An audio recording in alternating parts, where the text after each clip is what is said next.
પોરબંદરમાં wooden boat replacement યોજના અંગે માછીમારો માટે અવેરનેસ કાર્યક્રમ યોજાયો હતો, જેમાં માછીમારોએ ઉપસ્થિત રહી યોજનાઓ અંગે માર્ગદર્શન અને સમજ મેળવી હતી.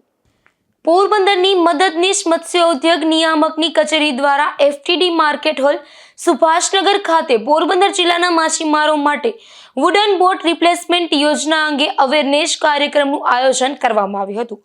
પોરબંદર જિલ્લાના જે માછીમારોએ આ યોજનાનો લાભ લેવા માટે અરજી કરી છે, તેમજ બોટ માલિકોને યોજનાની સંપૂર્ણ માહિતી મળી રહે અને તેઓ વધુમાં વધુ લાભ મેળવી શકે તે હેતુસર આ કાર્યક્રમ યોજાયો હતો.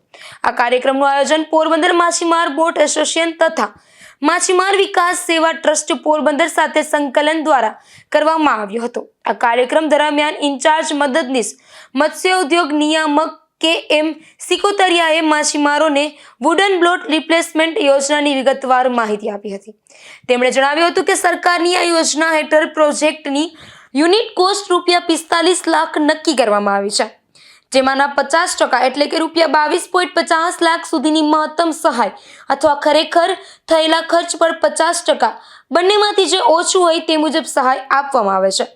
સાથે સાથે સરકારશ્રીના ઠરાવ મુજબ યોજનાની કુલ 24 શરતોનું પાલન કરવા અંગે પણ વિસ્તૃત માર્ગદર્શન આપવામાં આવ્યું હતું.